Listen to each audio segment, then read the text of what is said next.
Ok, tout le monde est là. Encore. Vous n'êtes pas parti.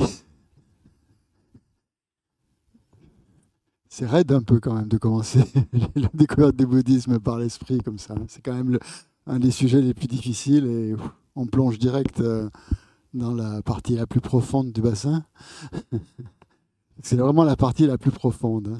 Cet enseignement sur l'esprit, il occuperait en fait, c'est une section à part entière, hein, des enseignements qui sont donnés dans les grands monastères tibétains, qu'on appelle l'orik, c'est-à-dire ce qu'on traduit en général par l'esprit et ses fonctions, ou par la cognition et je sais pas quoi,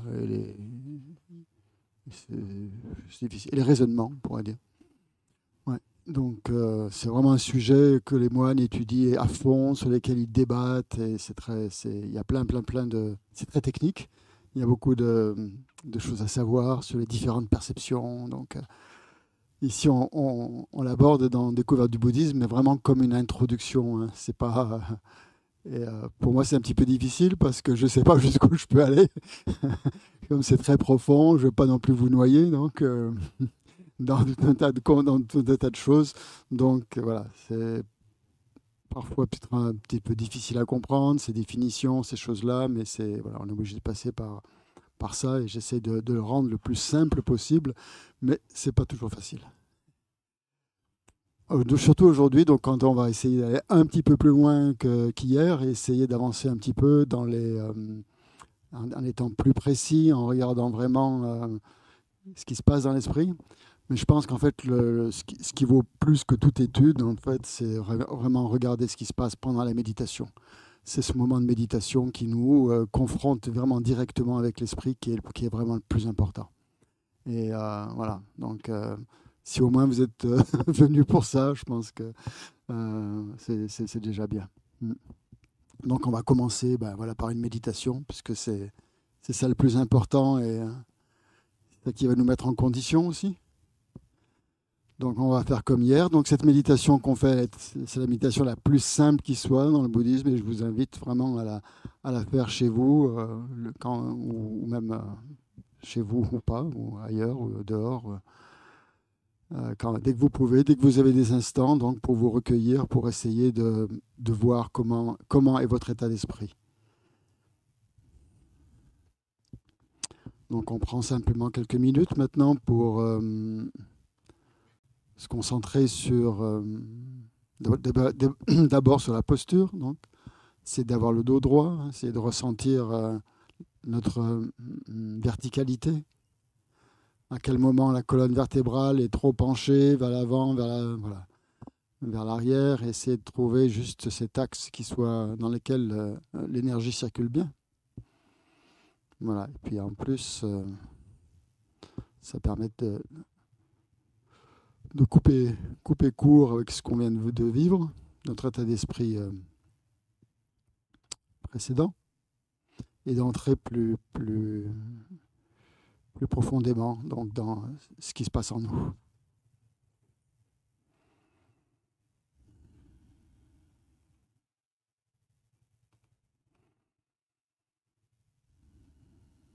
Voilà. Donc essayez d'avoir les yeux mi-clos, si vous pouvez.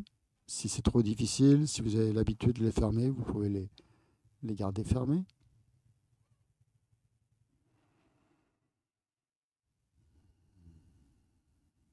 Et vous posez votre attention, donc, comme d'habitude, sur la respiration.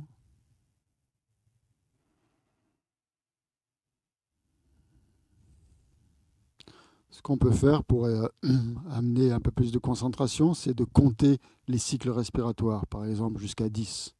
On peut compter soit les inspirations, soit les expirations, jusqu'à ce qu'on atteigne le nombre, plus ou moins, le nombre 10. Si on n'y arrive pas, si on voit qu'à 3 ou 4, notre esprit commence à vagabonder, ben on revient, on recompte, on recommence à zéro. Donc on fait ça pendant quelques instants. Donc, essayez de compter ces cycles respiratoires.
Ensuite, on arrête de compter et on reste simplement à observer le souffle, la respiration, le corps donc, qui respire, le mouvement de l'abdomen qui gonfle et qui se, avec l'expansion et la contraction, rétraction, qui gonfle et dégonfle. Vous restez constamment donc concentré sur cette sensation à la fois du souffle et du corps.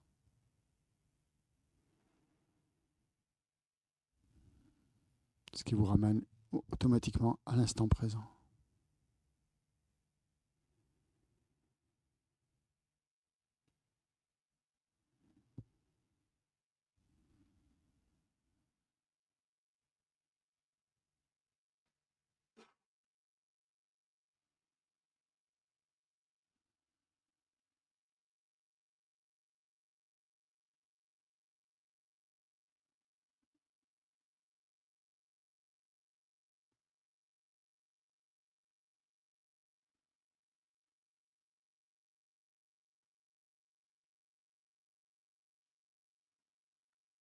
Ne laissez pas votre esprit vagabonder. Soyez alerte, soyez vigilant.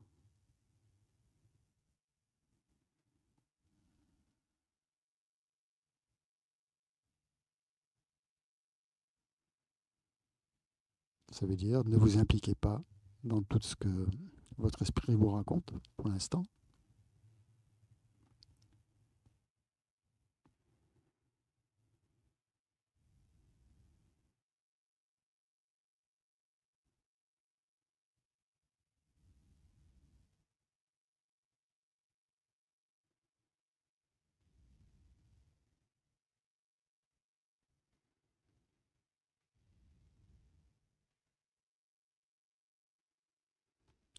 Contentez-vous simplement d'observer, sans vous impliquer dans le contenu de votre esprit, sans juger ce qui s'élève,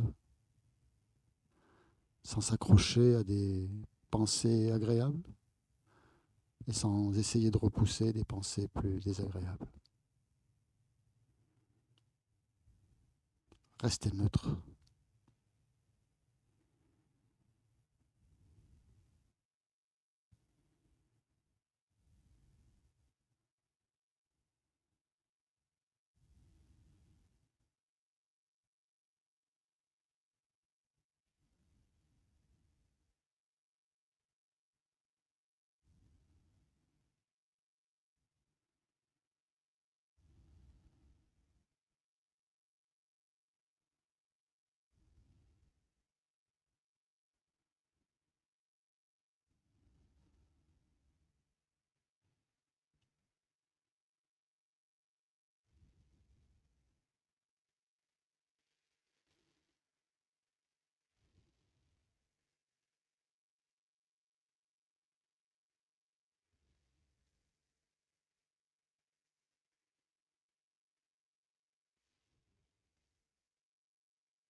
Et lorsque vous sentez que votre esprit est calme, qu'il est serein, qu'il est tranquille, à ce moment-là, on peut essayer de regarder ce qui se passe quand une pensée apparaît.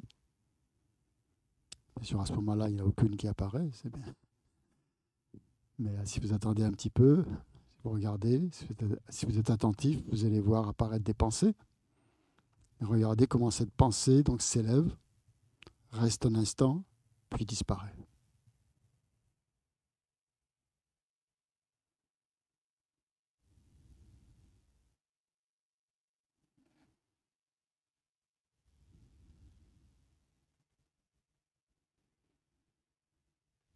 Donc, ne vous forcez pas à penser, hein.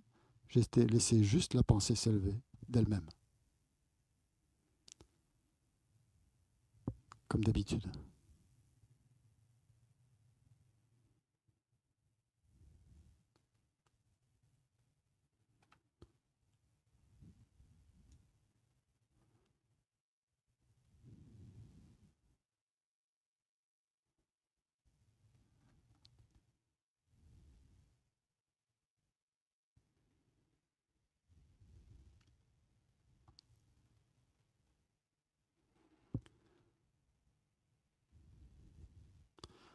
Et donc là, vous pouvez faire l'expérience de cette définition qu'on a donnée de l'esprit hier, donc qui est cette clarté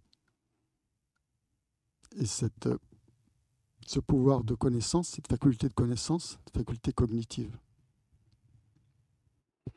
Donc en fait, l'esprit, c'est comme cet immense espace, comme ce ciel, un espace qui est traversé par tout un tas d'événements mentaux que vous pouvez observer dans votre esprit. Donc, essayez de concevoir votre esprit maintenant comme ce ciel vaste et clair qui est traversé par toutes sortes de pensées qui sont comme des nuages, si vous voulez, qui s'élèvent, qui apparaissent, qui restent un certain temps, qui disparaissent.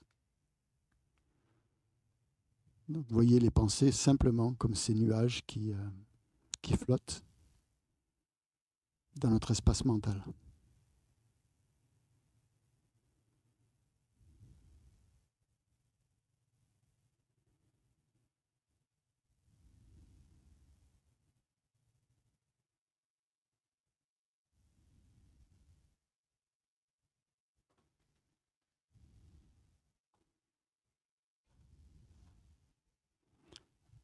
Et ne vous concentrez pas sur les nuages, concentrez-vous sur l'espace.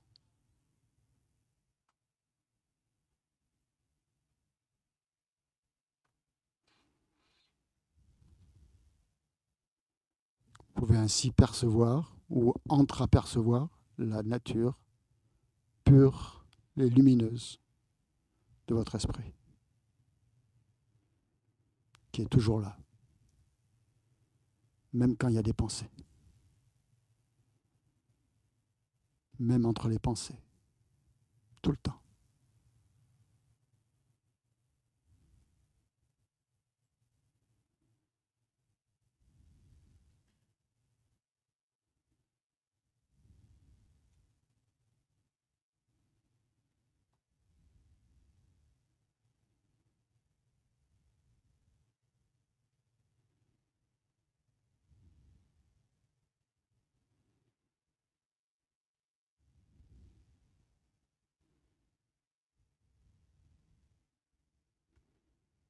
Vous voyez ainsi que toutes les pensées qui s'élèvent n'ont aucun pouvoir vraiment nuisible. C'est juste des choses qui apparaissent comme ça, qui n'ont pas beaucoup de consistance, si on ne leur en donne pas. Donc il n'y a aucun danger.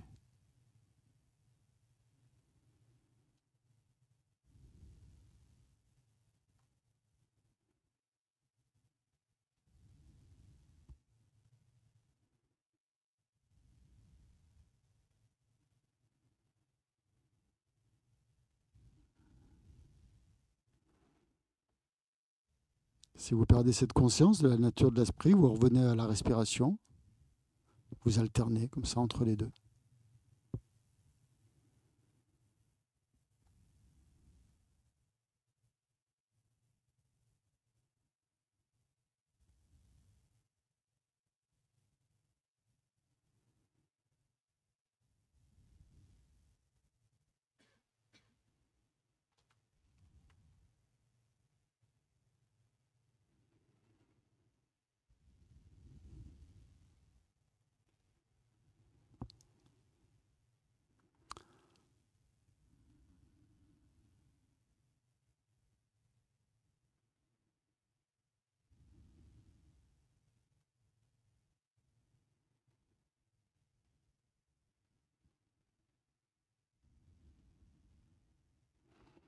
Et si vous perdez cette clarté, vous pouvez par exemple imaginer que vous êtes assis ou allongé au sommet d'une montagne et que vous observez les yeux grands ouverts, le ciel bleu, sans nuages, qui est au-dessus de vous, au-dessus de votre tête.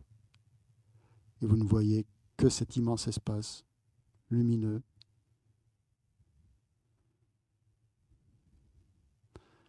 Donc si vous pensez à ça, si vous imaginez ça, votre esprit devient exactement comme cet espace, clair et lumineux, vaste. Essayez ça. Essayez de mélanger votre esprit et l'espace, de les unir.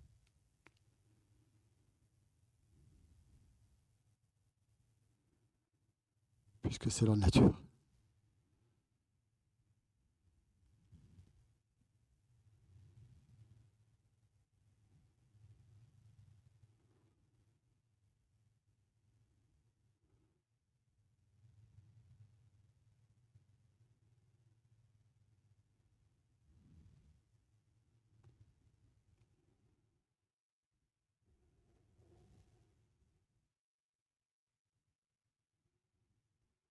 Et donc ça, c'est l'aspect clair et lumineux de l'esprit. Maintenant, le deuxième aspect qu'on a vu hier, l'aspect de connaissance, l'aspect cognitif, mais c'est justement ça, c'est le fait que l'esprit peut prendre l'aspect de n'importe quel objet qu'il observe mentalement ou avec les consciences sensorielles, visuelles ou autres. Donc quand vous pensez à un beau ciel bleu au-dessus de votre tête, votre esprit est ce ciel bleu,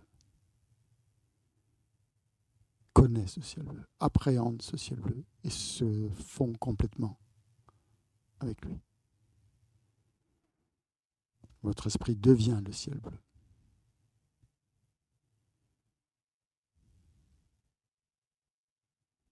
Sans dualité.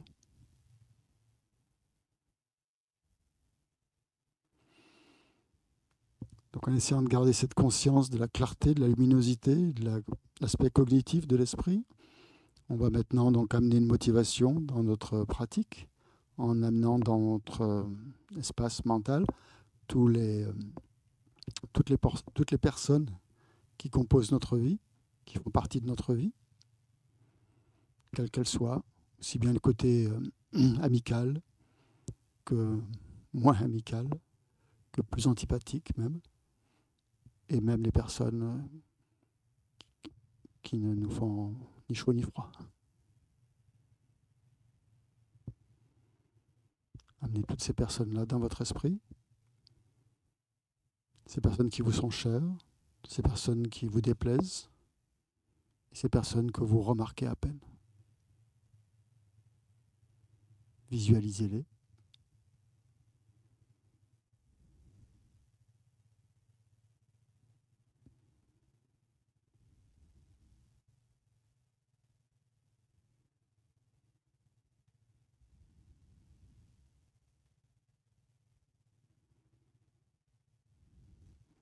Et voyez combien vous êtes relié, en fait, quelque part, à toutes ces personnes, quels que soient les sentiments que vous avez pour elles, ou l'absence de sentiments que vous avez pour elles.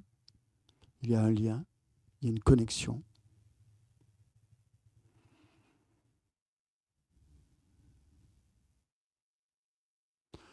Donc pensez à pourquoi vous méditez, quel est le but de votre méditation, de votre étude du bouddhisme.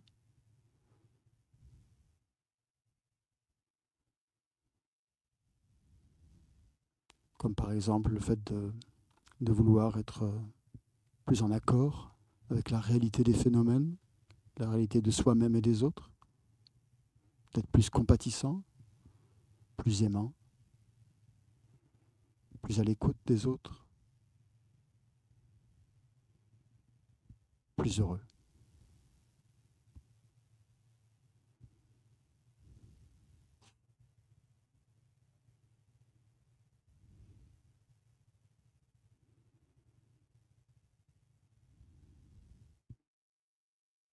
Et là, donc, en ce qui nous concerne, notre but, c'est de bien comprendre la nature de l'esprit, son fonctionnement aussi, pour développer plus de qualité, éliminer nos défauts, et aider les autres à faire de même.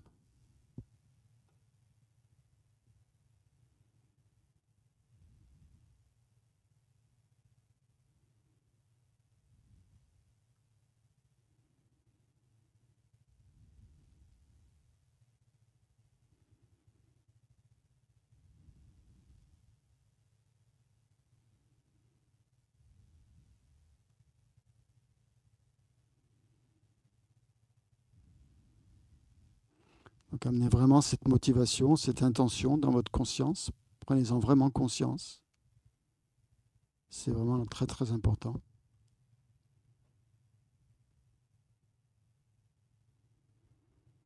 C'est ce qui fait que notre méditation n'est pas juste planer un peu ou essayer de s'évader, mais vraiment s'ancre dans la réalité.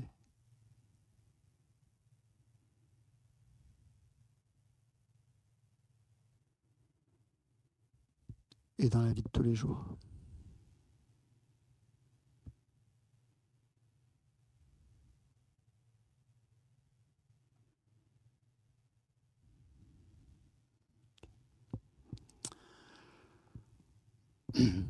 Ensuite, nous revenons là où nous sommes et nous allons prendre le petit livret de compilation de prières pour l'Institut Vajrayogini pour lire le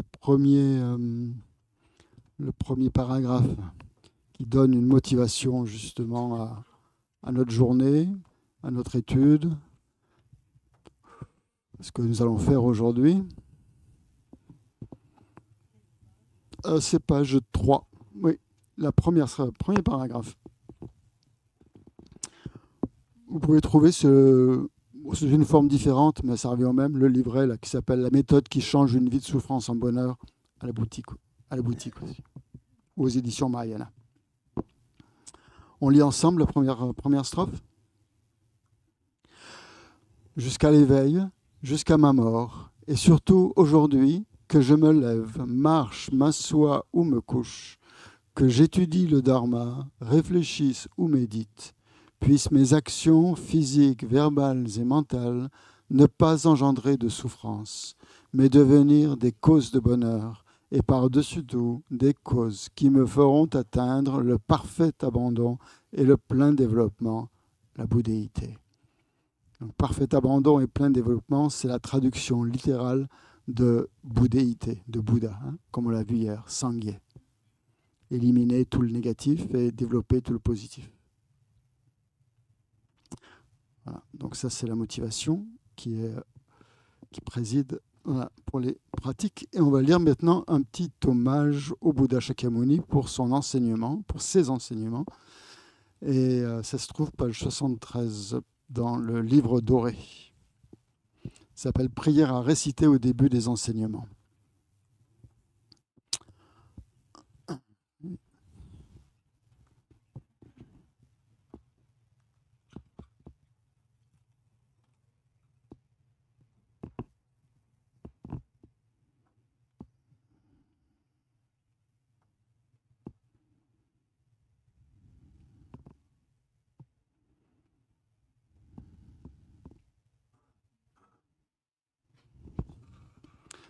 On lit ensemble.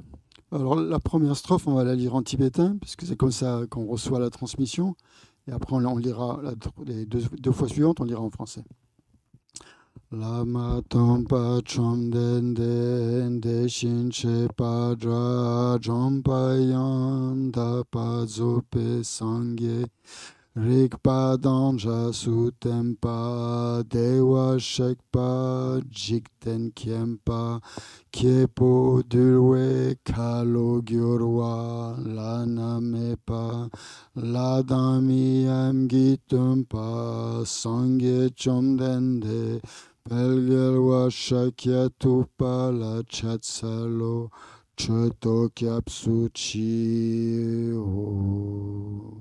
Donc vous avez repéré le mot Sangye qui revient 2 fois dans le texte pour Bouddha, qu'on a dit.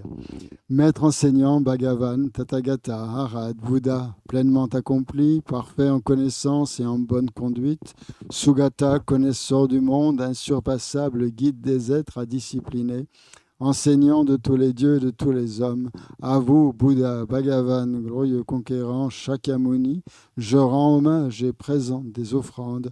En vous, je prends refuge. Maître enseignant, Bhagavan, Tathagata, Arhat, Bouddha pleinement accompli, parfait en connaissance et en bonne conduite, Sugata, connaisseur du monde, insurpassable guide des êtres à discipliner, enseignant de tous les dieux et de tous les hommes, à vous, Bouddha, Bhagavan, glorieux conquérant, Shakyamuni, je rends hommage et présente des offrandes. En vous, je prends refuge. Vous, chef parmi les hommes, à votre naissance, vous avez fait 7 pas sur cette grande terre et annoncé « Je suis suprême en ce monde ». À vous, sage en ce temps-là, je rends hommage. Corps parfaitement pur, forme éminemment noble, océan de sagesse, vous êtes pareil à une montagne d'or, et votre renommée illumine les trois mondes. À vous, Sauveur suprême, je rends hommage. Vous êtes orné des marques excellentes, votre visage est semblable à une lune immaculée, et votre teint pareil alors. À vous, je rends hommage. Pur comme vous, les trois mondes ne le sont pas. À vous, dont la sagesse est incomparable, je rends hommage. Sauveur à grande compassion, enseignant qui connaît toutes choses, chant de mérite aux qualités aussi vastes que l'océan, à vous ainsi allez, je rends hommage. Par la pureté, il délivre de l'attachement, par la vertu, il libère des renaissances infortunées. Unique chemin, réalité pure et suprême, au Dharma qui apaise, je rends hommage. Vous êtes libérés et montrez la voie qui mène à la libération. Vous observez avec ferveur les préceptes de l'éthique. Chant pur, doté de réalisation. À vous, assemblée suprême vouée à la vertu, je rends hommage. Hommage au suprême Bouddha. Hommage au refuge du Dharma. Hommage au noble Sangha. Avec une dévotion infinie, hommage à vous trois. À vous qui êtes dignes de respect, m'inclinant avec des corps aux aspects les plus divers, aussi nombreux que les atomes de tous les royaumes, avec une foi suprême, je rends hommage. Ne commettre aucune action nuisible, s'engager dans des actions saines, parfaites, discipliner complètement son esprit, tel est l'enseignement du Bouddha. Comme une étoile, une aberration visuelle, une flamme, une illusion, une goutte de rosée ou une bulle. Un rêve, un éclair ou un nuage. Considérez ainsi tous les phénomènes composés. Par ces mérites puissent les êtres atteindre l'état d'omniscience et vaincre l'ennemi, les défauts. Puissent-ils se libérer de l'océan de l'existence cyclique, agité par les vagues tumultueuses de la vieillesse, de la maladie et de la mort. On va lire maintenant un sutra qui s'appelle le Sutra du cœur de la perfection de la sagesse, en Prajnaparamita, en sanskrit. Donc, c'est un sutra donc, qui expose d'une manière simple et courte le sens de la vacuité. Donc, si vous ne comprenez pas tout de premier abord, comme ça, c'est pas grave. On aura l'occasion d'y revenir. Et c'est un sutra donc, qui donne vraiment le thème principal donc, avec de tout l'enseignement bouddhiste, c'est-à-dire le non-soi des phénomènes et de la personne. Donc voilà, on le lit en haute voix, tous ensemble, et le simple fait déjà de réciter ce sutra amène un peu l'esprit à être plus réceptif, disons, à la réalité. Hommage aux trois nobles rares et sublimes. Voici ce qu'une fois j'ai entendu. Le Bhagavan se trouvait à Rajagriha, sur le pic des vautours, entouré d'une grande congrégation de moines et d'une grande assemblée de bodhisattvas. À ce moment-là, le Bhagavan était absorbé dans la concentration sur les catégories de phénomènes appelés perceptions profondes. Au même moment, le bodhisattva Mahasattva Arya Avalokiteshvara contempla la pratique même de la profonde perfection de la sagesse. Et il vit que les 5 agrégats également étaient vides de nature propre. Puis, par le pouvoir du Bouddha, le vénérable Shariputra, s'adressant en ces termes au bodhisattva Mahasattva Arya Avalokiteshvara, les fils de la lignée, désireux de pratiquer la profonde perfection de la sagesse, comment doivent-ils s'y prendre?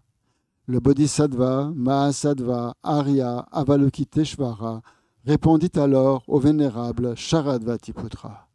Shariputra, les fils ou les filles de la lignée qui désirent pratiquer la profonde perfection de la sagesse doivent la considérer de la manière suivante.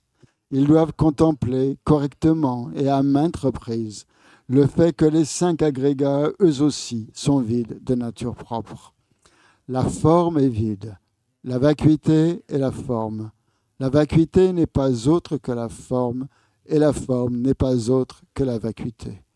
De même, la sensation, l'identification, les facteurs composés et la conscience sont-ils vides.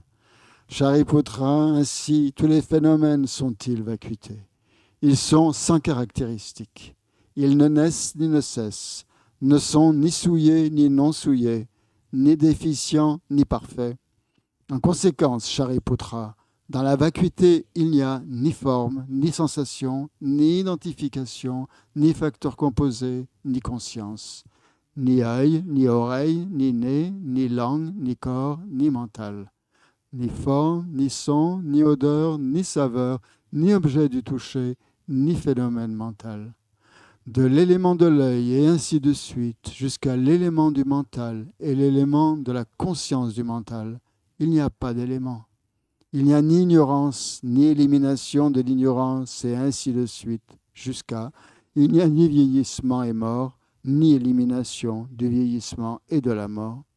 Et à l'avenant, il n'y a ni souffrance, ni origine de la souffrance, ni cessation, ni voie. Il n'y a ni sagesse transcendante, ni obtention, ni non-obtention. Shariputra, ainsi, puisqu'il n'y a pas d'obtention, les bodhisattvas se fondent-ils sur la perfection de la sagesse, et ils demeurent en elle, l'esprit sans voile et sans peur. Et comme ils sont passés bien au-delà de toute erreur, ils parviennent au stade final du nirvana. C'est en s'appuyant sur la perfection de la sagesse que tous les Bouddhas des trois temps, eux aussi, font naître pleinement l'insurpassable éveil parfaitement accompli. Ainsi, le mantra de la perfection de la sagesse, le mantra de la grande connaissance, le mantra auquel rien n'est supérieur, le mantra égal à l'inégalable, le mantra qui apaise à jamais toute souffrance, doit être reconnu comme véridique, car il ne trompe pas. Et voici le mantra de la perfection de la sagesse. Taryata gate gate paragate parasamgate bodhi soa. Shariputra, c'est ainsi qu'un bodhisattva Mahasattva doit s'exercer à la profonde perfection de la sagesse. Puis le Bhagavan sortit de sa concentration et loua le bodhisattva Mahasattva Arya Avalokiteshvara en disant: Bien, bien, ô fils de la lignée, il en est ainsi, il en est bien ainsi. C'est exactement comme tu viens de l'exposer qu'il convient de pratiquer la profonde perfection de la sagesse, et les Tathagatas eux-mêmes se réjouissent. Lorsque le Bhagavan eut dit cela, le vénérable Sharadvatiputra, le Bodhisattva Mahasattva Arya Avalokiteshvara, l'entourage au complet, ainsi que le monde des dieux, des hommes, des asuras et des Gandharvas, furent remplis de joie et louèrent les paroles du Bhagavan. On va lire la prière à Dakini au visage de lion, qui est à la page 81 de la page, qui a pour but d'éliminer tout obstacle intérieur et extérieur à l'écoute de l'enseignement. De la sphère sacrée de Ketchara, vous qui par vos pouvoirs de clairvoyance et d'émanation magique, prenez soin des pratiquants comme une mère de ses enfants. Devant l'assemblée des Dakini des trois endroits, je me prosterne. Akasamara Sachadara Samarayape.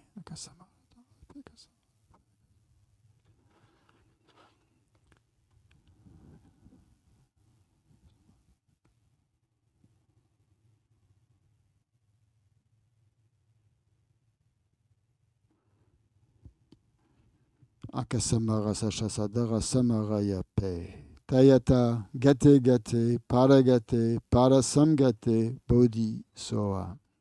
Par les enseignements des trois rares et sublimes, dotés du pouvoir de la vérité, que les obstacles soient évités, qu'ils soient chassés, qu'ils soient apaisés, que tous les ennemis et les forces négatives contraires au Dharma soient complètement pacifiés. Chantim Kuru Soa. Puisse la multitude des 80 000 obstacles être dissipée. Puissions-nous être séparés des conditions adverses au Dharma. Puissent tous les plaisirs être en accord avec le Dharma. Puisse le bonheur parfait et tout ce qui est de bon augure régner ici et maintenant.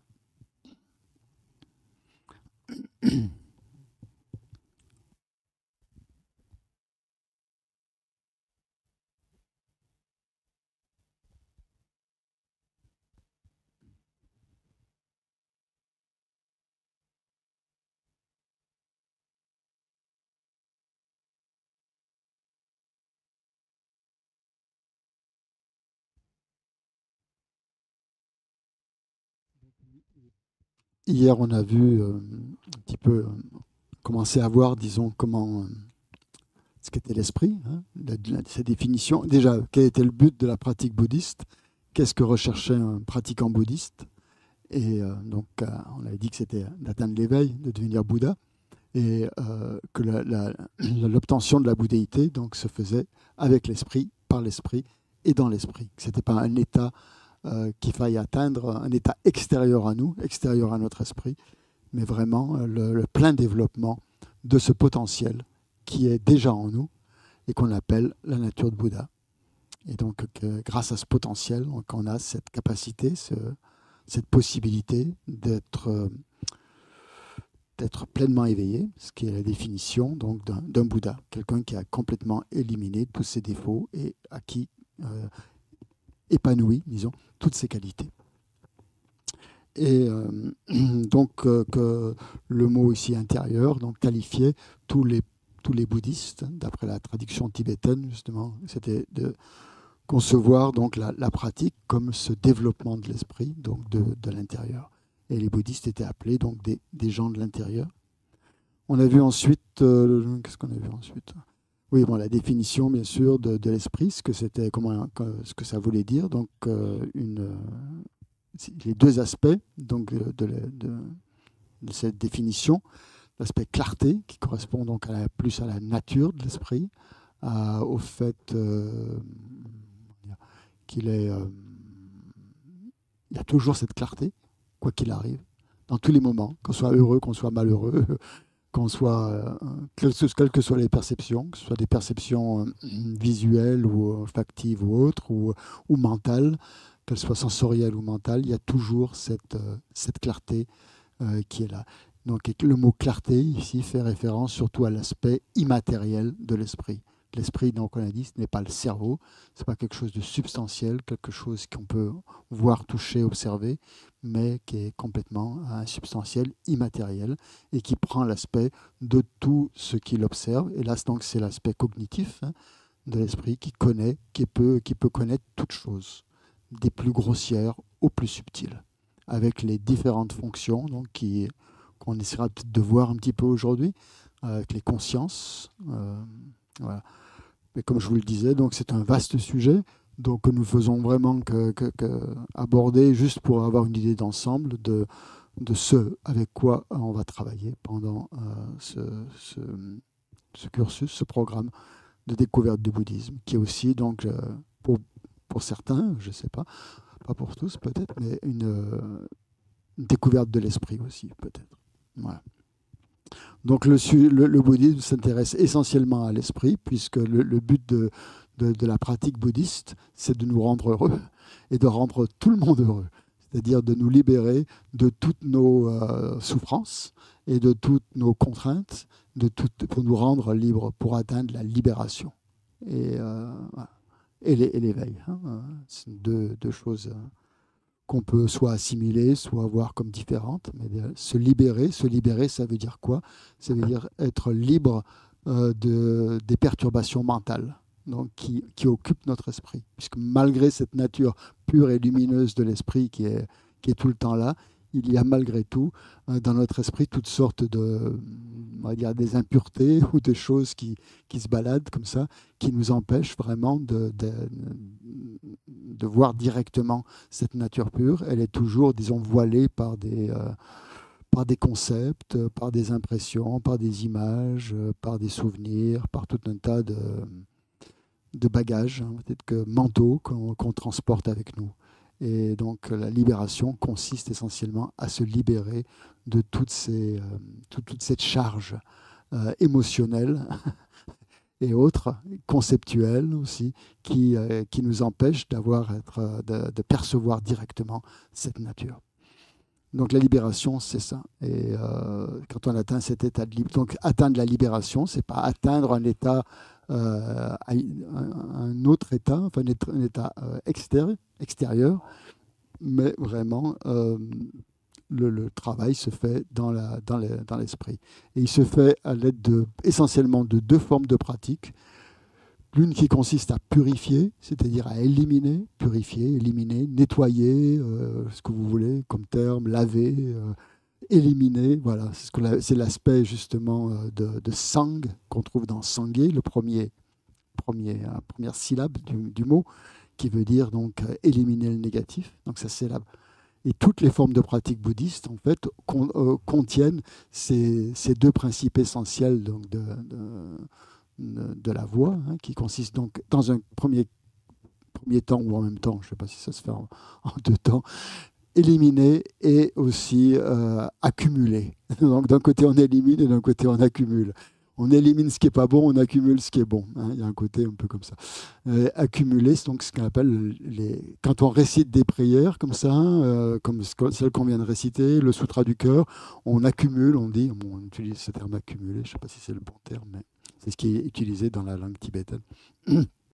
On accroît un peu on pourrait dire, en pension, avec un vocabulaire, une terminologie plus moderne, on augmente, on accroît son potentiel positif. Donc d'un côté, on élimine le potentiel, tout ce qui est négatif et qui ne fait pas partie de cette nature de l'esprit, mais qui est là en supplément.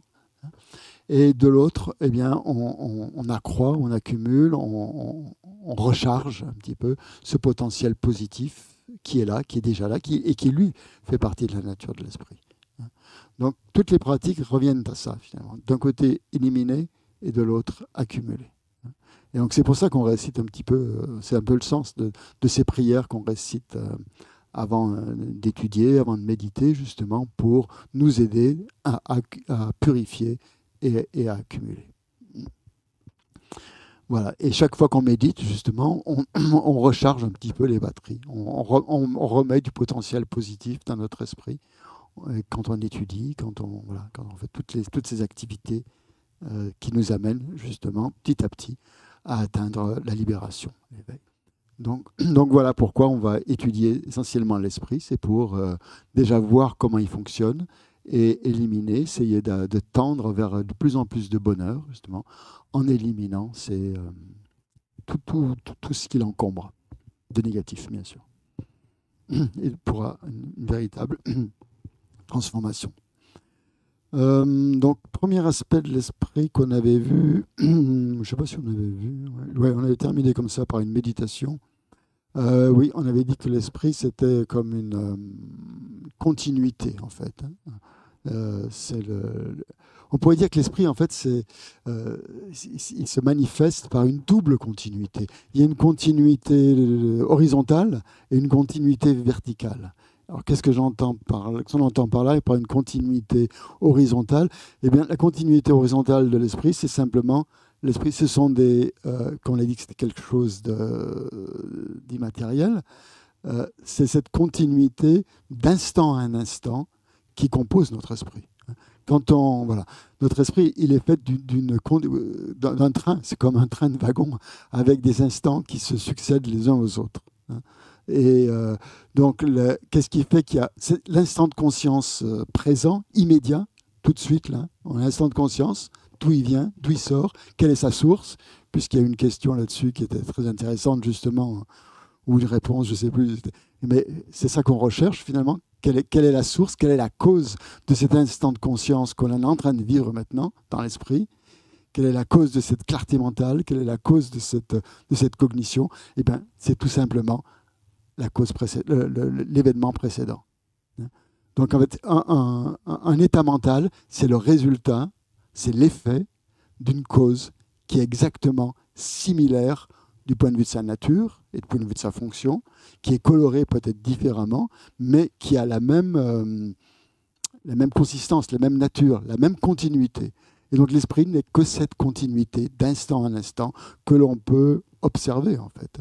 Il n'y a qu'à voir, si on pense à comment on était tout à l'heure il y a 10 minutes ou il y a 5 minutes, on pourrait analyser tous ces instants de conscience. Si on avait une machine, par exemple, ou un instrument suffisamment précis, on pourrait voir tous ces instants de conscience qui se succèdent les uns aux autres dans une relation de causalité. C'est-à-dire, voilà. Et on dit que, dans les textes bouddhistes, ils disent qu'un instant de conscience, c'est 1/65e d'un claquement de doigts. pas comment ils l'ont mesuré, mais en tout cas, voilà. Donc, dans un claquement de doigts, déjà, si vous arrivez déjà à voir ce qui se passe à chaque claquement de doigts, c'est que vous êtes très fort. Si vous arrivez à voir ce qui se passe dans un 65e d'un 4 claquement de doigts, c'est que vous êtes alors Bouddha. Donc, je peux vous laisser la place. Pas tout de suite les questions. Attendez un petit peu. Je vous laisserai un petit peu de temps pour les questions. Donc voilà, je veux juste développer cet aspect de clarté. Et donc, par exemple, si maintenant on pense à la conscience visuelle, hein, j'observe la caméra qui est en face de moi, à ce moment-là, je suis en train, cette conscience visuelle, elle observe, hein, cette caméra. Après, le deuxième instant, je vais observer quelqu'un dans la salle, par exemple, où je vais regarder un crayon, je vais regarder ma montre. Mais on a l'impression que chaque fois, il y a un objet différent qui vient se superposer, ou je ne sais pas, qui vient remplacer l'autre. Mais en fait, il y a toujours cette même continuité de la conscience visuelle. Elle est constamment là. Sauf bien sûr quand on dort, mais sinon quand on est réveillé, quand on fonctionne, normalement dans la journée, il y a toujours cette conscience visuelle qui est comme une continuité. Et les objets ne font qu'apparaître comme ça. Et donc c'est ça la nature de l'esprit. C'est une espèce de continuité d'instant en instant, que ce soit des instants visuels, que ce soit des instants olfactifs, cognitifs, si c'est la conscience mentale. Tous les types de conscience sont impliqués là-dedans. Et non seulement impliqués d'une manière indépendante, mais d'une manière collective. C'est-à-dire quand vous marchez dans la rue, en même temps vous voyez des gens, vous entendez des sons, vous entendez, je ne sais pas, vous sentez des odeurs, vous avez toutes sortes, vous avez des sensations, vos pieds qui marchent, mal aux jambes, etc. Vous êtes en montagne, c'est pareil, il y a toutes sortes de sensations qui vous arrivent en même temps, des perceptions, des sons, etc. Tout se passe en même temps, et en même temps, il y a la conscience mentale. Vous voyez, voilà, vous êtes dans la rue, vous entendez une sirène, tout de suite vous dites ah, c'est l'ambulance ou c'est les pompiers, je sais pas, ça va dépendre du bruit de la sirène. Mais il va y avoir la conscience mentale aussi va fonctionner à ce moment-là. Et toutes ces consciences fonctionnent en même temps, dans cette continuité, hein, d'instant en instant. Donc c'est cet aspect, donc ce que j'entends donc par continuité horizontale d'instant en instant. Et hier, on avait commencé une petite méditation, peut-être qu'on la refera tout à l'heure, qui est très intéressante, justement, c'est de remonter comme ça le temps dans un sens, dans le sens en remontant vers le passé, en essayant de voir quel est le lien. Quels sont les liens, ou pluriel ou singulier, je ne sais pas, c'est à nous de le découvrir, entre ces moments de conscience. Qu'est-ce qui fait qu'il y a une continuité, hein? C'est comme tous ces instants sont discrets, on a l'impression qu'ils sont séparés, qu'il y a à chaque fois quelque chose de nouveau. Mais si on regarde bien au-delà ou à travers ces objets que l'on entend, que l'on visite, il y a cette continuité de conscience qui est tout le temps là. Et depuis notre naissance, mais peut-être et sûrement même avant. Et c'est comme ça qu'on arrive à avoir cette idée ou cette intuition de la possibilité ou de l'existence, ça dépend, des vies antérieures. Hein, puisque d'où vient cet esprit? Quelle est la cause de l'esprit? Quelle est la source? Et il n'y en a pas. Quand on a posé la question au Bouddha, quel était le commencement de l'esprit? Il a dit, je ne peux pas répondre à cette question. Je ne vois aucun début, je ne vois aucun commencement. Il n'y a pas de commencement. Hein?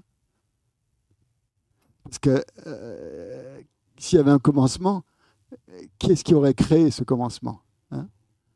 C'est quoi? Donc la conscience, c'est un état une continuité sans début, sans fin. Hein? Quand vous serez Bouddha, vous aurez encore un esprit. Il y aura une autre continuité, elle sera différente parce qu'elle sera associée à des choses différentes, moins peut-être matérielles ou plus cosmiques, je ne sais pas. Mais il y aura encore une conscience qui sera là, et avec cette continuité de conscience. Donc en fait, notre parcours sur la voie bouddhiste, c'est ça, c'est de développer cette conscience, ces instants de conscience jusqu'à l'état de Bouddha et continuer quand on sera Bouddha, où on aura beaucoup plus de compassion, beaucoup plus de sagesse et tout sera fonctionnera certainement d'une manière différente, mais au fond, ça reste très, très, très, très semblable avec ce qu'on est en train de vivre maintenant. Hein. Bien sûr, les consciences sensorielles d'un Bouddha sont complètement différentes des nôtres. On dit qu'un Bouddha, il peut aussi bien percevoir avec ses yeux qu'avec ses oreilles. Hein. Il n'y a pas un organe des sens comme nous qui est consacré, qui a un objet particulier. Par exemple, nous, la conscience visuelle, elle voit des formes, elle ne voit pas des sons. Hein. Donc, un Bouddha, on dit qu'il peut voir des sons, par exemple. Hein. Voilà. Ou entendre peut-être des objets. C'est l'espèce, ce qu'on appelle l'omniscience d'un Bouddha, c'est-à-dire que c'est pas seulement dire qu'il sait tout, mais que toutes ces consciences, aussi bien mentales que sensorielles, en fait, ont ce pouvoir de connaissance qui est à son apogée, hein, qui peut... toutes les fonctions, aussi bien cognitives que mentales, sont complètement développées. Donc c'est voilà, cette nature de l'esprit donc, qui est intéressante à regarder, ce courant de conscience. D'ailleurs, le mot est souvent utilisé dans les textes bouddhistes, qu'on appelle gyu en tibétain, qui veut dire une continuité, un continuum mental, ou un courant de conscience, si vous voulez, au pluriel, hein, courant de conscience avec un S, puisque ce sont justement des instants qui sont... voilà. Et voilà. Donc, le but du jeu aussi, le but de la pratique aussi, c'est de nous rendre de plus en plus conscients de ces instants de conscience. C'est pour ça qu'on pratique la méditation, pour éviter que des instants de conscience, c'est dans ces instants de conscience que tout se joue. Hein. Le passé n'existe plus, le présent, il n'est pas encore arrivé. Donc, c'est là, c'est au moment présent que tout a lieu. Et si on est conscient de cet instant présent, et là, on a le choix. Là, il y a un libre arbitre. Là, on peut faire quelque chose. Hein. Le passé, on ne peut plus rien faire. Hein. Il a eu lieu, c'est pas la peine d'avoir de la culpabilité, même à la limite, ça ne sert absolument à rien, juste à nous encombrer. Et le futur, voilà, là, on n'a aucune idée. On peut s'imaginer tout ce qu'on veut, c'est vraiment pas sûr que ça arrive. Plus on l'imagine, en fait, en général, moins ça arrive. Donc, à quoi bon? Et donc le but de la méditation aussi va être, d'un type de méditation en tout cas, ça va être de nous aider à être beaucoup plus conscients du moment présent pour pouvoir influer sur cette continuité. Parce qu'au moment présent, vous créez la cause de l'instant suivant. Hein. Donc c'est là où ça se joue. C'est à ce moment-là que ça se joue. Si vous êtes conscient d'une pensée négative, par exemple, hein, et c'est ça le bouddhisme est très pragmatique. Hein. On ne fait pas de la philosophie, on cherche à transformer nos problèmes. Hein. Donc, on étudie l'esprit pour ça, dans ce but-là, pas dans un but seulement philosophique, comme disait Lama Yeshe. Hein. C'est pas ça qui nous intéresse. C'est d'être pragmatique, c'est de vouloir être heureux.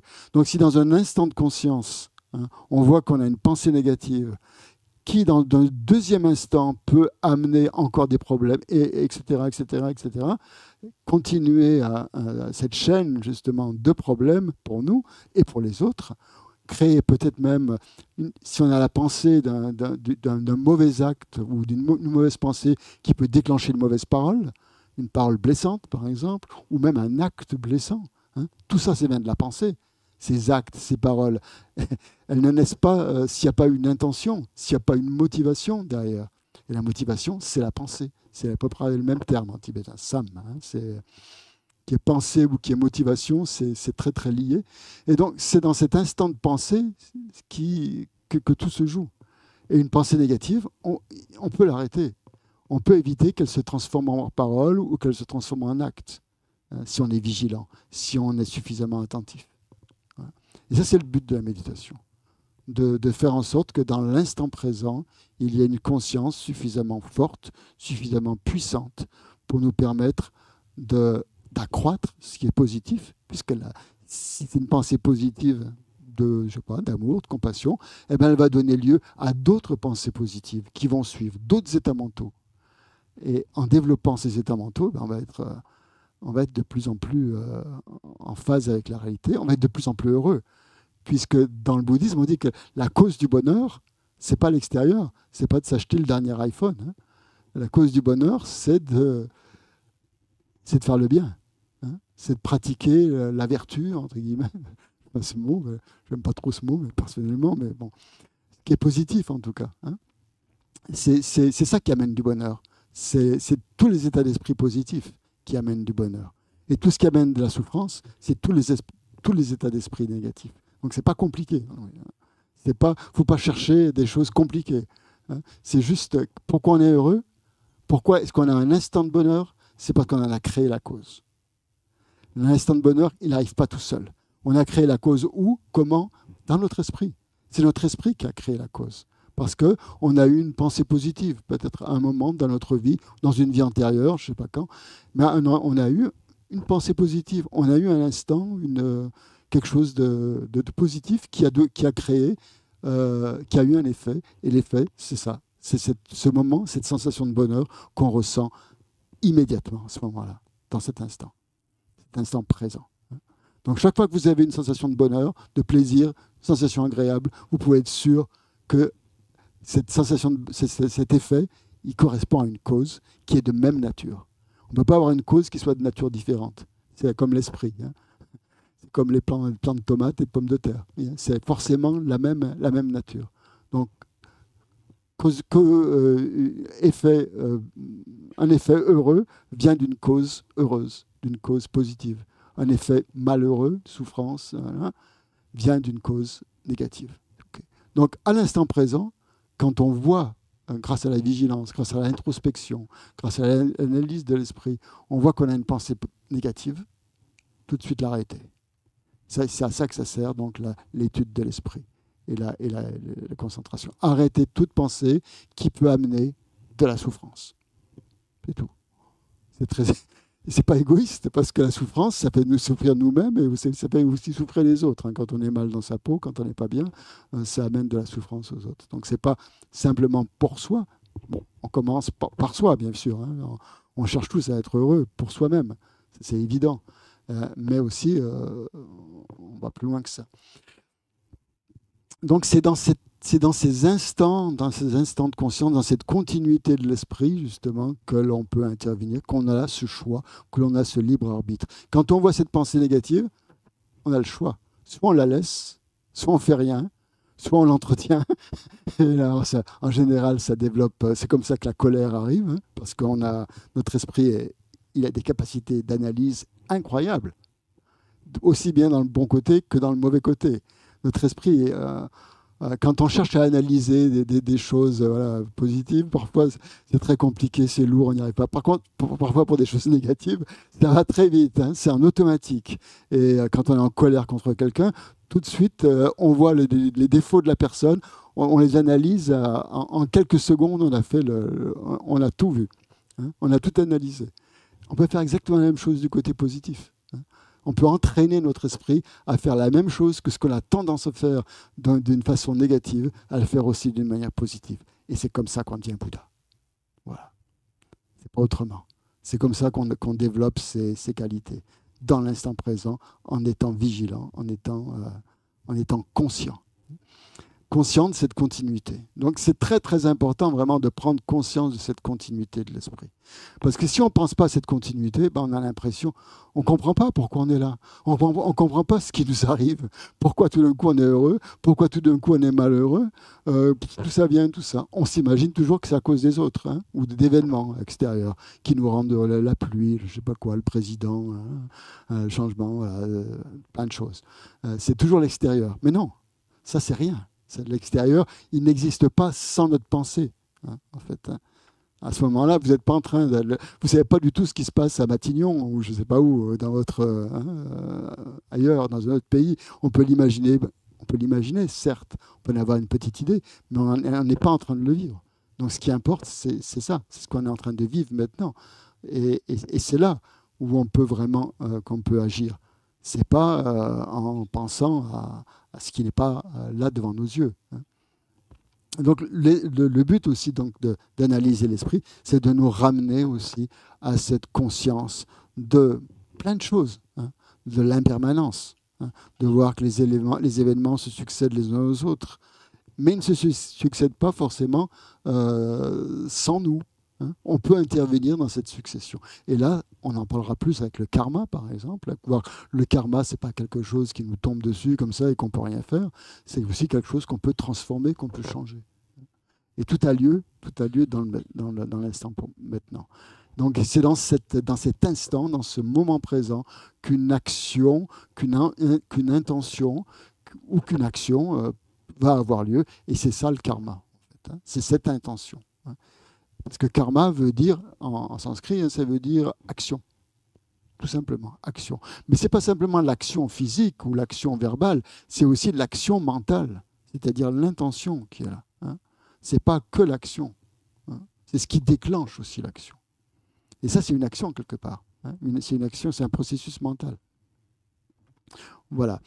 Et donc, si on n'est pas conscient en fait, de cette continuité de l'esprit, si on a l'impression que tous ces événements viennent de manière complètement arbitraire, comme ça, les uns aux autres, c'est le hasard, je ne sais pas quoi, qui est-ce qui a créé ça, c'est la faute de mon père, c'est la faute de ma mère, voilà, je ne sais pas. Et c'est jamais nous, en fait, quelque part. Et donc, le bouddhisme va nous obliger à reprendre le contrôle un peu du véhicule et vous dire que les choses, c'est vous qui les avez créées, c'est pas quelqu'un d'autre qui les a créées à votre place. Vous êtes responsable de ce qui vous arrive, autrement dit. Vous êtes votre propre... Et comme dit Lama Yeshe, en même temps, vous êtes votre propre thérapeute. Hein.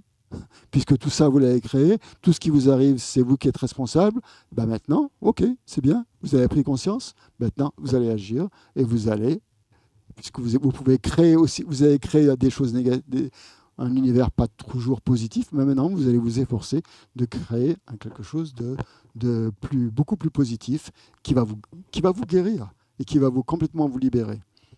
Voilà, donc la source de chaque instant de conscience, comme ça, la cause, en fait, c'est un instant de conscience antérieur et antérieur et antérieur et antérieur et antérieur et antérieur, dans une chaîne ininterrompue d'instants de conscience. Donc c'est ça ce qu'on appelle cette continuité horizontale. Ouais, si vous voulez. Donc la cause de l'esprit, c'est quoi? C'est l'esprit. La cause d'un événement, pourquoi un événement mental a lieu? C'est à cause de l'esprit. On ne peut pas trouver une autre cause à l'esprit que l'esprit. La cause de l'esprit, ce n'est pas le corps. Hein. La cause de l'esprit, elle n'est pas substantielle. La cause de l'esprit, ce n'est pas le cerveau. Bien sûr, il y a une interaction, etc. Ils sont interdépendants. L'esprit et le cerveau fonctionnent pareil avec le corps. Le corps et l'esprit sont interdépendants. Mais le corps n'est pas la cause de l'esprit. Hein. Et ce sont deux continuités complètement différentes. D'après le bouddhisme. Hein. Je pense maintenant la science dit des choses peut-être différentes, ça dépend des chercheurs, etc., des scientifiques. Mais tout le monde a tendance maintenant à s'allier, disons, un petit peu quand même aux théories bouddhistes. Et donc, le corps et l'esprit sont deux continuités différentes, en fait, d'après la tradition bouddhiste. Hein. La continuité de l'esprit, c'est l'esprit. C'est un instant. L'esprit a sa propre continuité et le corps a sa propre continuité. Et le corps a une origine. Hein. C'est la rencontre des cellules de sperme et de l'ovule qui a créé notre corps matériel. C'est ça l'origine du corps dans le bouddhisme. Mais l'esprit ne fait que vient dans cet ensemble, là, cette agrégation de sperme et d'ovule pour entrer dans cet ensemble et créer ce que nous sommes actuellement. Voilà. Donc, d'où vient l'esprit? D'où vient l'esprit? Eh bien, de l'esprit, exactement. De ce qu'il était dans l'état de ce qu'il était dans l'instant avant la procréation. Il était où? Dans une autre vie. Hein. Et là, il y a un passage. Pourquoi on ne s'en souvient pas? Vous allez me dire, mais alors on devrait s'en souvenir de ça. Pas forcément. La naissance, c'est un moment extrêmement fort, extrêmement puissant, où on oublie complètement. Je dis on, c'est pas pour tout le monde. Hein. Il y a des gens qui ont des souvenirs de leur vie antérieure. Hein. Ça, c'est prouvé. Il y a pas, ça fait partie justement des méthodes ou des moyens par lesquels on peut croire ou accepter, disons, la réalité des vies antérieures. C'est parce qu'on a des témoignages de gens qui se souviennent de leur vie antérieure. Et les Rinpoché tibétains, donc, qui sont des réincarnations reconnues, ont des souvenirs très très précis de leur vie antérieure. Et justement, ce qui donc étaye en fait cette théorie justement d'une continuité comme ça, sans fin, depuis des temps sans commencement. Depuis des temps sans commencement. Et les scientifiques disaient à peu près la même chose. La théorie du Big Bang, maintenant, elle est complètement revue. Hein. Je crois qu'il y a un... Je me souviens plus peut-être quelqu'un peut m'aider. On parle plutôt maintenant de Big Bounce, hein, au lieu de Big Bang. C'est une théorie aussi, c'est-à-dire un rebondissement, en fait. Hein. Pas quelque chose qui est créé, mais des choses qui se produisent en séquence, comme ça, par rebondissement. Pour qu'il y ait un Big Bang, il faut qu'il y ait eu un Big Bang avant. Sinon, il ne peut pas venir tout seul. Voilà, c'est la même chose à peu près. Voilà.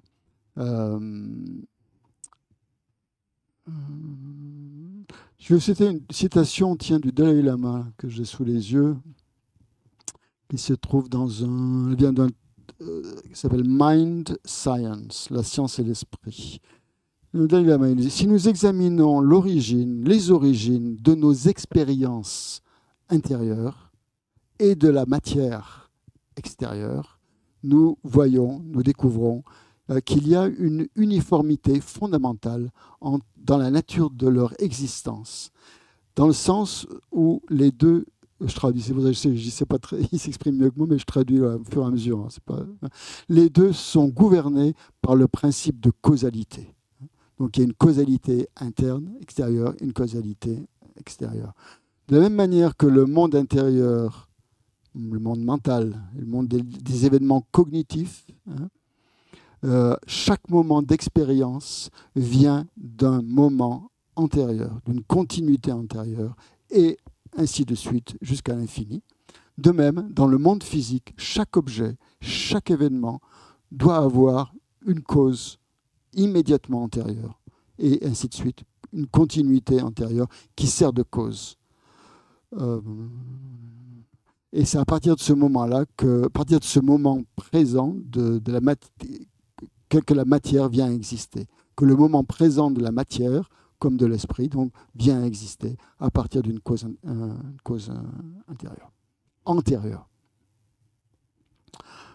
Voilà. Questions maintenant, si vous avez des questions. Juste une chose, je vais dire pour terminer mon exposé là, c'est que juste dire que donc chaque moment, chaque instant de conscience est discret, hein, et c'est impossible d'avoir plus d'un événement mental en même temps.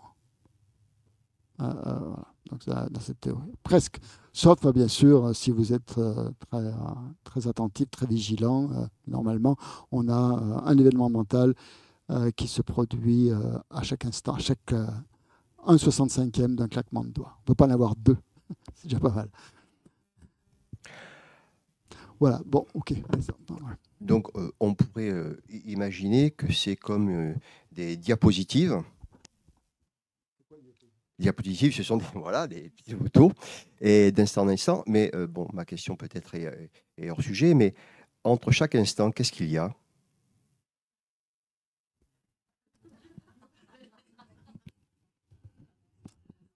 Qu'est-ce qu'il y a? Un instant. Puisque,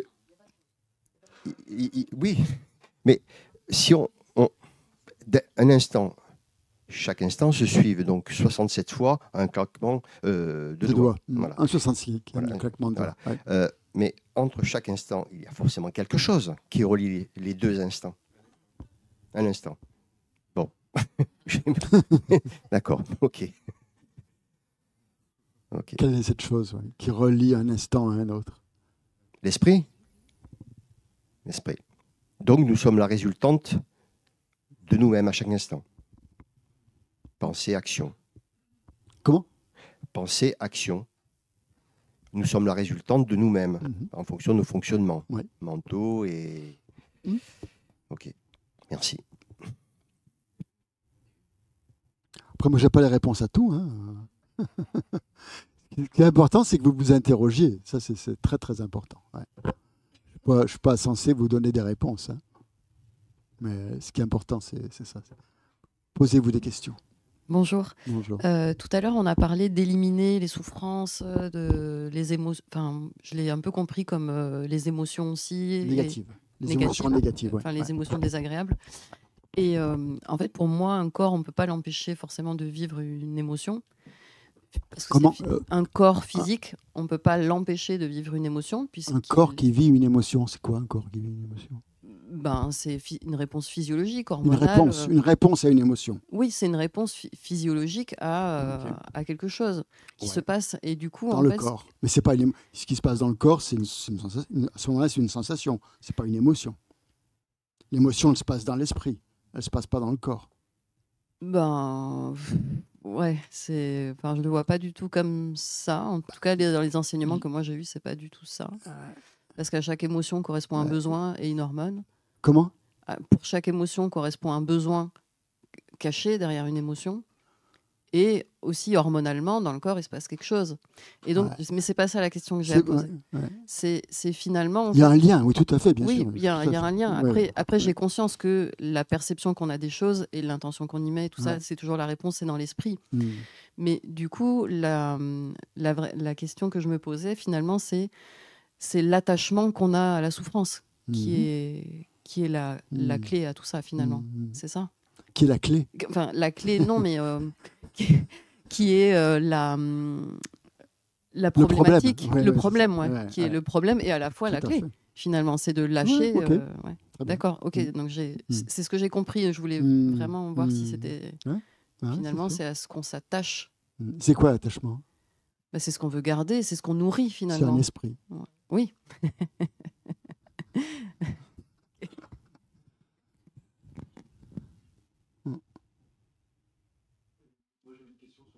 Oui.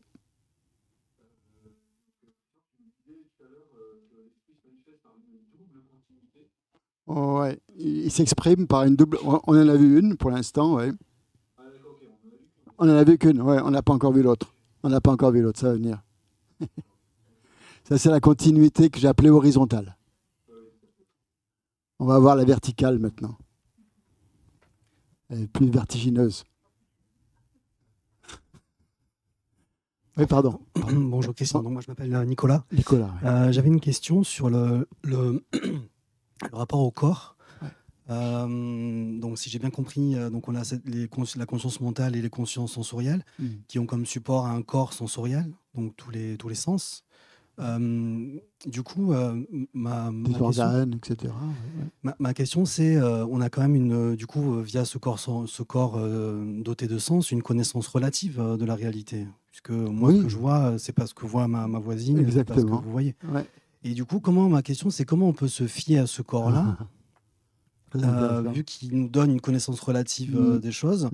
Et est-ce qu'on ne peut pas tomber dans une forme de, ce que moi, c'est pas aligné avec moi, une forme de dénigrement du corps? C'est-à-dire, on pourrait se dire, le corps, il me donne une connaissance relative de la réalité, donc finalement, je vais le dénigrer. Et voilà, est-ce qu'on peut... C'est pas le corps qui te donne une connaissance, c'est l'esprit. La conscience sensorielle. C'est ça, c'est la conscience. Oui, mais elle dépend quand même des sens, cette conscience sensorielle. Bien sûr. Donc, elle dépend de trois choses. Elle dépend de l'objet que tu perçois, elle dépend de ta conscience, et elle dépend de tout un bagage derrière de projection mentale. Et c'est ça qu'on va voir, je pense, tout à l'heure aussi, peut-être. Justement, la différence qu'il y a entre la perception, perception nue de quelque chose, et la conception. D'accord. Tu vois. Et où ça devient problématique, c'est les conceptions. C'est pas forcément la perception. Il faudra distinguer les deux, justement. Ta perception, elle peut être juste. Elle est juste. Ou elle peut être fausse, ça dépend si tes sens, si ça ne fonctionne pas bien, tes organes, bien sûr, ta perception, elle sera fausse par rapport à la réalité objective que tout le monde perçoit. Voilà. Mais ça, c'est pas le problème. La perception, elle est en général juste, puisqu'elle est directe. Où ça pose problème, c'est ce que tu mets sur cette perception. Ouais, d'accord, oui, c'est clairement. Ok, merci. Et ce que tu mets dessus. Oui. Et ça, c'est pas le corps qui le met, c'est l'esprit. Ok, merci. Du coup, j'en profite tant que j'ai le micro. J'ai une deuxième petite question. On parle de la nature, donc de l'esprit, donc sa nature, cette clarté, sa fonction cognitive de connaître. Mais qu'en est-il quand on n'a pas d'incarnation? C'est-à-dire dans les états intermédiaires, dans le bardo, on est esprit, on n'est pas incarné. Comment est-ce que l'esprit on est incarné, mais d'une manière extrêmement subtile quand même. Ah, d'accord. On est toujours incarné quelque part. Il y a une forme. Après, même dans le rêve, quelque part, tu es incarné, si tu veux. Quand tu rêves, hein, ton esprit fonctionne, mais tu fonctionnes avec une certaine image du corps que tu penses avoir, quoi, si tu veux. Donc, quelque part, tu es quand même un peu incarné. D'accord. Donc, l'esprit ne dépend pas d'un support pour connaître, on est d'accord, via les consciences. Non, il dépend quand même un petit peu. Tu ne connaîtras pas les choses de la même façon, tu ne percevras pas les choses de la même façon avec un corps différent. Si tu t'incarnes dans un lézard, par exemple, tu ne verras pas les choses de la même façon que si tu t'incarnes dans un moustique. Ok, merci. Tu n'auras pas le même système nerveux. Donc, forcément, ton esprit va être influencé par ça. Et ce qui permet justement de comprendre que la réincarnation est possible. Comprenez? C'est très intéressant, ce point de vue-là, justement. Parce qu'on se dit, oh, avec l'esprit, je suis tellement intelligent, c'est pas possible que je me réincarne en lézard, quoi. Mon esprit, enfin bon, je veux dire, c'est pas possible, quoi. J'ai fait des études et tout, je vais jamais me réincarner en lézard, quoi. C'est aberrant cette histoire. Mon esprit va continuer à évoluer, mais pourquoi? L'esprit, c'est complètement immatériel. On a quand même une conception, nous, plus ou moins matérielle de l'esprit, comme si c'était quelque chose que l'on a acquis, comme ça, qui est là, qui est permanent, qui est solide et tout, et que cette espèce de substance-là, qu'on appelle l'esprit, peut pas se transférer dans le corps d'un lézard ou d'un moustique, par exemple. Mais l'esprit est complètement immatériel. Et ce dans quoi vous vous réincarnez au moment de la mort, à ce moment-là, votre esprit, il va être en fonction, il va fonctionner selon le corps dans lequel vous allez vous trouver. Il ne fonctionnera pas de la même manière. Ouais. Mais là, c'est un vaste sujet. Vas-y. J'ai le micro, pardon. Là, on a... Il va falloir... Attends. Ouais. Attends, une question. Tu peux attendre un petit peu, s'il te plaît. Ça va venir. Après, on fera une... Oui. Bonjour, Christiane, Antoinette. Ma question, ça serait sur ce besoin de comprendre un début, d'avoir un début. Est-ce que c'est lié au fait que, je parle de moi, je vais parler de moi, parce que j'ai besoin de savoir la cause de ma souffrance, mais cette recherche du début, en fait, en même temps, crée une perturbation en moi. Pourquoi? Parce que j'ai besoin de trouver un coupable, quoi. D'une certaine façon. Et le coupable, tu ne veux pas que ça soit toi. Un responsable des bonnes et des mauvaises choses. Ouais. Ça peut être positif ou négatif. Ouais. Mais est-ce que si je me dis, je lâche prise et c'est pas grave s'il y a un début ou non, c'est pas ce qui est important de connaître quand mon esprit est apparu, sinon me dire, bon, il est là. Et... Tu ne pourras pas savoir quand ton esprit est apparu. Voilà. C'est pas possible. Oui, ok. Donc, il faut que je lâche prise et que j'arrête de me... Ok, merci. Oui. Ton prénom, c'est déjà Michael. Ouais.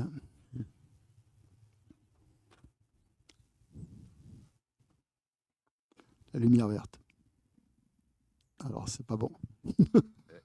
Question. Bonjour à tout le monde. Je voulais savoir si le fait, comment dire ça, pour résumer, si je veux m'éveiller, il faut que je sois en tant qu'homme. C'est-à-dire que... Homme. Humain, tu veux dire, ou homme masculin? Non. Humain. Être humain, ouais. Non, parce que... c'est jamais... Ouais. T'as le micro. Le statut d'animal, on va dire autre que l'homme, t'exclut de l'éveiller, quoi qu'il en soit. Ouais. Est-ce que c'est pas un peu exclusoire pour les autres animaux? Exclusif, ouais, pour les animaux, c'est malheureusement non. Un animal peut pas devenir Bouddha. Pas se transcender. Pourquoi? Ben non, pourquoi? Parce qu'il peut pas transformer son esprit. Peut-être parce que c'est la perception que l'homme il a de lui-même. Bon, après, bien sûr, on peut toujours. Oui, mais il est prouvé que certains animaux sont intelligents, réellement intelligents. Oui. Et ont des perceptions cognitives que nous n'avons pas. Bien sûr. Bien sûr. Merde. Ils ont des perceptions cognitives que nous n'avons pas. Ils peuvent faire des choses qu'on ne peut pas. Ils peuvent voler dans les airs. Nous, on n'y arrive pas. Oui. Ils peuvent aller au fond de l'eau. Nous, il nous faut des bouteilles. Oui, bien sûr. Hein. Ouais. Mais bon, ça, c'est pas suffisant pour devenir Bouddha. Il faut vraiment développer tout son potentiel. Et du point de vue, il est assez limité quand même. Il est plus limité que le nôtre quand même. Leur potentiel de développement, de transformation. Je ne dis pas qu'ils n'ont pas des capacités peut-être sur certains points de vue supérieures à nous. Tout à fait, je suis tout à fait d'accord. Mais après, est-ce qu'ils ne sont pas prisonniers un petit peu de leur capacité? Ils ne peuvent pas les transformer, ces capacités-là. Ils sont là-dedans, si tu veux. Et donc, devenir Bouddha, c'est justement évoluer vers de plus en plus de... Pourquoi? Parce qu'on a conscience de nous-mêmes et que l'animal n'aurait pas conscience de sa propre existence? Non, simplement parce que l'animal n'a pas la possibilité consciente, si tu veux, d'avoir accès, par exemple, à des enseignements, par exemple, tout simplement, hein, des choses qui vont l'aider consciemment à sortir de cette coquille, quoi, dans laquelle il est emprisonné. Comme nous. Mais bon, nous, on est aussi emprisonnés dans notre corps, ou tout ça, mais on a la capacité de s'en sortir. Hein.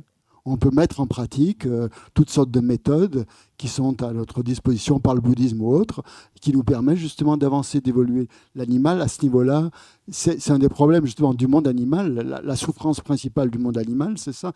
C'est cette ignorance, entre guillemets, qui est de soi, et de pouvoir évoluer vers quelque chose d'autre, de différent, quoi. Ouais, c'est ça.